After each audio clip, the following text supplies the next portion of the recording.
What's up guys, it's Maddie. I'm back with my September Play With Me video. I've mentioned this before, but September is my favorite month of the year. September and October in the area where I live is just absolutely beautiful. It's like the best time of year in my opinion. I live in a town about halfway between Vancouver, Canada and Seattle, Washington, like on the US side. And it's very green, we have a lot of woods and trees, and so around September when all the leaves change, it's just super beautiful here. So I'm really looking forward to that.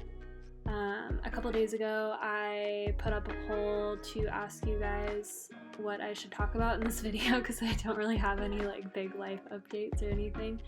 So I'm just gonna chat about some of the things you guys were like wondering about or asking about.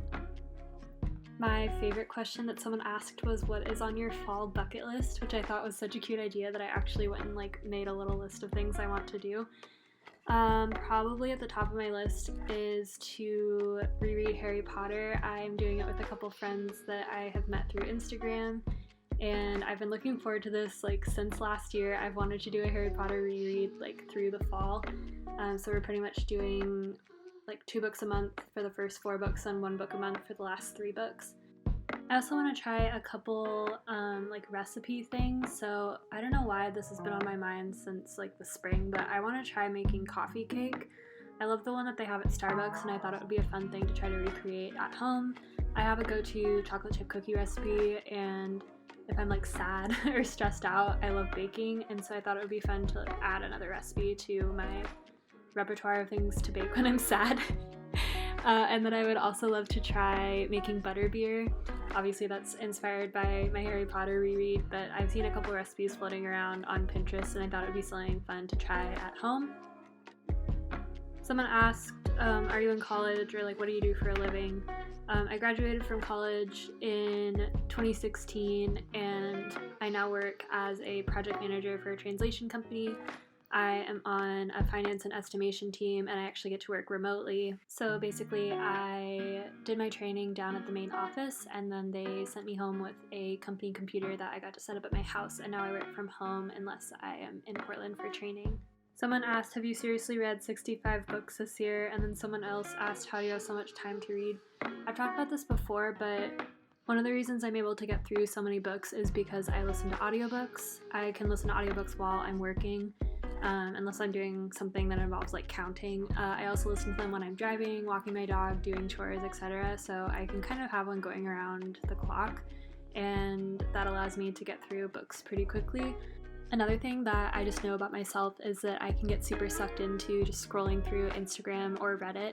So I've found that if I'm going somewhere like to get an oil change or for a long car ride where someone else is driving, I've noticed that if I take a book with me, then I'm more tempted to read that book instead of scroll through my phone.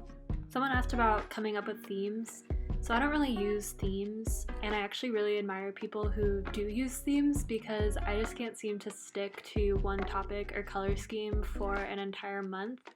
But if you are struggling with themes, my best advice would just be to pick something that is a little bit more general, because then hopefully you won't feel as stuck in it if you run out of ideas.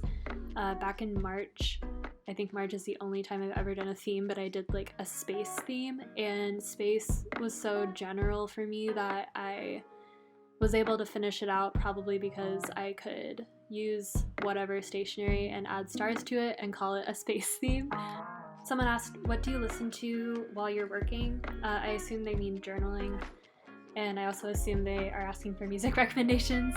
I typically listen to the same playlist over and over again. I just update it whenever I come across new music that I like, but it's called my current favorites playlist on my Spotify.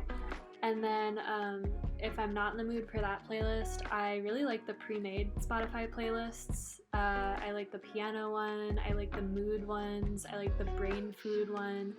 I have also been known to throw on a TV show or an audiobook while I'm journaling or packing orders. Recently, I have been loving Stephen King. You've probably heard of him unless you live on Mars. He wrote It, Carrie, The Shining, I recently rewatched a show on Netflix called Haven, and it is based off of one of his short stories. And then a book that I really enjoyed recently by him is called The Girl Who Loved Tom Gordon, and it's about this 9-year-old girl who gets lost in the woods, and the only thing she really has to connect her with the rest of the world is her Walkman radio, where she listens to the Red Sox games every night and gets to hear about her favorite baseball player, Tom Gordon. It was a super good book, and the ending was awesome. So if you're looking for something to maybe introduce you to his writing, I would highly recommend The Girl Who Loved Tom Gordon. Right now, I am reading I'll Be Gone in the Dark by Michelle McNamara. It is a nonfiction true crime novel. So if that is your cup of tea, this one has been really, really good so far. I just remembered something else that I wanted to talk about. So I hit 20K on Whiskey Mug, which is crazy. Thank you guys so much for all the support. I did ask if a desk tour was something that people would be interested in, and it seemed like everyone was. I tried to film it this past weekend, but the way that my office is set up, I have 2 desks and they're kind of in the corner of my office, and one of them is under a window and one of them isn't, and I was just having a really hard time getting the lighting to cooperate. And then also, I don't think I'll be in this office very much longer. I think I'll be moving it into the back bedroom and then hopefully into another house in the next couple months. And I would just rather wait to do that type of video once I am settled into a different space. Someone was asking how I get inspiration for the stickers I make, and a lot of my inspiration comes from things that I want to use in my journal, and therefore hopefully things that other people want to use in their journals. The sticker sheet I used earlier in this video is called Small Things, and there's like little tacks and paper clips, and I just find that I like using those. I think they add a cute little touch to more minimal spreads. Those and all my other stickers are available in my Etsy shop, which I will link down below. I've been trying to update my shop every week or 2 with new designs, and if you guys ever have any ideas or things that you really want to see stickers of in my style, definitely DM me or comment on this video and I can try to make that happen. That is all I have for you guys, so thank you for watching, and I hope you guys have an awesome, awesome September. We'll see if I get another video up before October. It might happen. But yeah, just thank you guys so much, and make sure you go check out my shop if you want to get some stickers.